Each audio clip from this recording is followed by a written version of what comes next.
Je suis Expédie Ologu, chercheur et président du CIAF. Dans le cadre du projet Résidémo, Résilience démocratique, j'ai travaillé sur le thème « La résilience citoyenne face au terrorisme au Bénin ».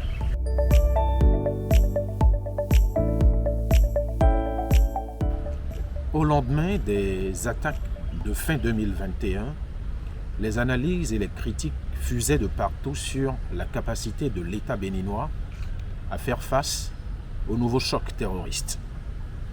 Mais très peu d'analyses se préoccupaient de ce que font les citoyens qui sont proches des localités dans lesquelles le choc terroriste est intervenu. Et donc nous nous sommes préoccupés au CIAF de savoir quelles sont les formes, les stratégies d'adaptation de résilience que les citoyens qui sont dans les localités menacées ou exposées aux phénomènes terroristes ont adoptées. C'est ce qui a justifié que nous avons voulu travailler sur la résilience citoyenne face au terrorisme au Bénin.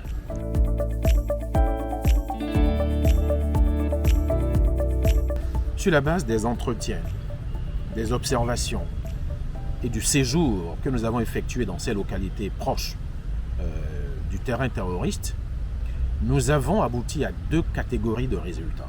Nous avons pu observer que les citoyens des 4 grands départements du Nord, ce que nous avons appelé le Grand Nord, ont adopté une stratégie réaliste d'une part et une stratégie fataliste d'autre part face au phénomène terroriste. Les stratégies réalistes des citoyens du Grand Nord du Bénin ont consisté à appuyer les forces de sécurité dans la recherche d'informations, dans la production du renseignement, afin de lutter contre les groupes armés terroristes. Et de ce point de vue, on a pu observer que les citoyens ont coopéré avec les forces de défense et de sécurité en fournissant de façon très intelligente, de façon très discrète, parfois secrète, des informations aux dispositifs étatiques de sécurité. On a donc observé de façon réelle l'effort de coproduction des renseignements en vue de la sécurité des citoyens et de l'État face au phénomène terroriste. Même si cet effort de coproduction doit être amélioré parce qu'il y a quand même quelques problèmes de stigmatisation de certaines communautés, notamment les communautés Peul. La deuxième stratégie réaliste que nous avons observée, c'est la prise de décision par les citoyens eux-mêmes de travailler pour la sensibilisation, pour l'éducation, notamment des jeunes, à ne pas s'investir dans l'aventure terroriste. Et de ce point de vue, les leaders traditionnels, les leaders religieux, parfois les chasseurs, même des jeunes et des femmes, ont d'une manière ou d'une autre pris sur eux-mêmes d'aller rencontrer des autres citoyens pour les informer, pour les sensibiliser à éviter de se mettre dans cette aventure.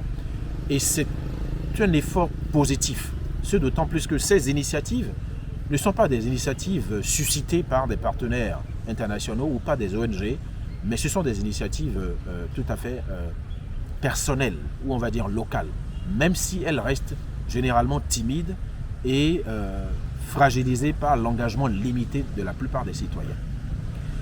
La deuxième catégorie de résultats, c'est les stratégies fatalistes adoptées par les citoyens.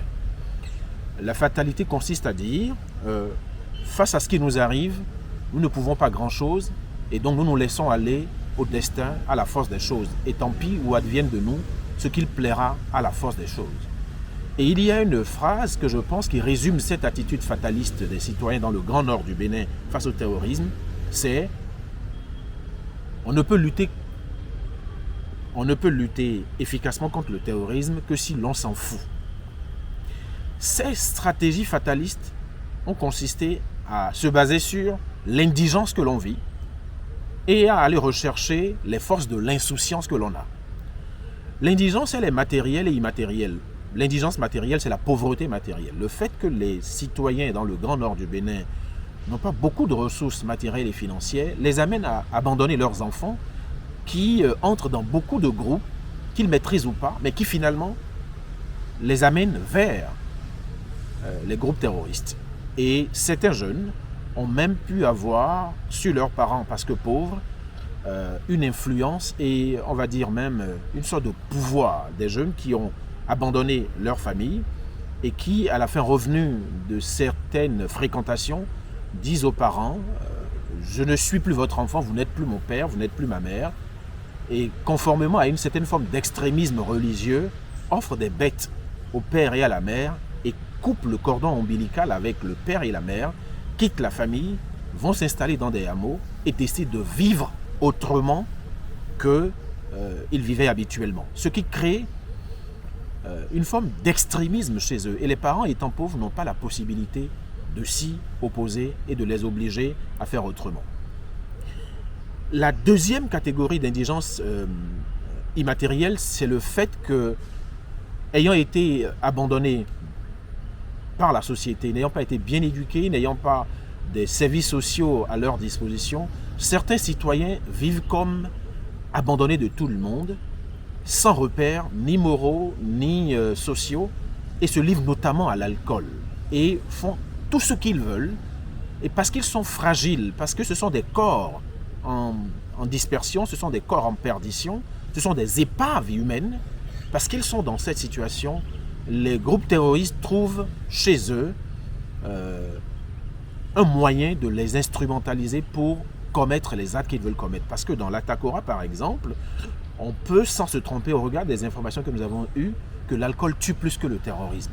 Et donc, certains acteurs proches des groupes terroristes instrumentalisent les jeunes éthyliques, les femmes éthyliques, pour essayer de les aider dans la perpétration de leurs coups terroristes.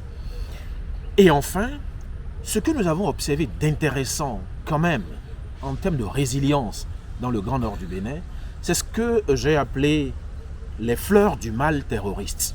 C'est-à-dire que le terrorisme, bien qu'il soit un phénomène négatif, comporte beaucoup de points positifs, en tout cas, que les acteurs ont pu essayer de tirer à leur profit.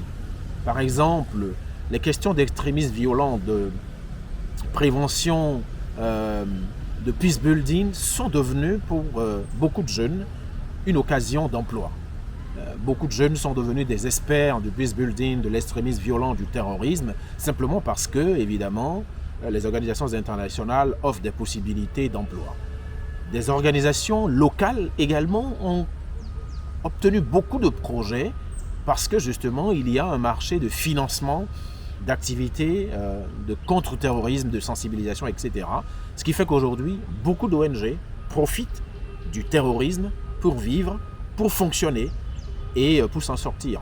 Et puis, il y a les bonnes dames qui tirent aussi avantage du phénomène terroriste. Elles ont l'habitude de vendre leurs produits vivriers à un prix, mais en raison du terrorisme, les groupes terroristes viennent les acheter 10 fois, 20 fois, 50 fois plus cher. Et donc, sans être consciemment actrices du terrorisme, elles fournissent des vivres aux terroristes, mais également en tirent avantage énorme. Il y a enfin les jeunes qui, en raison de leur proximité ou des services qu'ils rendent, consciemment ou non, aux groupes terroristes, obtiennent eux aussi leur profit. Ils ont par exemple des motos Bajaj qui leur sont offertes. Ces motos coûtent environ 400 000 francs CFA et certains d'entre eux ont des salaires, selon les témoignages recueillis, qui varient entre 150 000 et 250 000 francs le mois. C'est une énorme somme qu'ils n'ont jamais pu obtenir en temps ordinaire, malgré leur volonté, leur effort de travail. Donc, le terrorisme leur offre des conditions matérielles et financières jamais obtenues dans le temps ordinaire. Ce qui fait que, en gros, on peut conclure que dans les 4 départements du Nord, malgré les effets négatifs du terrorisme, les citoyens ont réussi à s'adapter et à tirer profit matériel, financier et même professionnel de la situation terroriste dans les départements du Nord. Ce qui fait qu'on peut, sans risque de se tromper, postuler que le terrorisme n'a pas fait que de mal dans les départements, dans les 4 départements du Nord, mais qu'il a aussi produit du bien, ou en tout cas les citoyens ont réussi à en tirer le meilleur parti. Ce sont les fleurs du mal terroriste au Bénin et c'est à l'avantage de l'intelligence pratique des citoyens du Nord Bénin.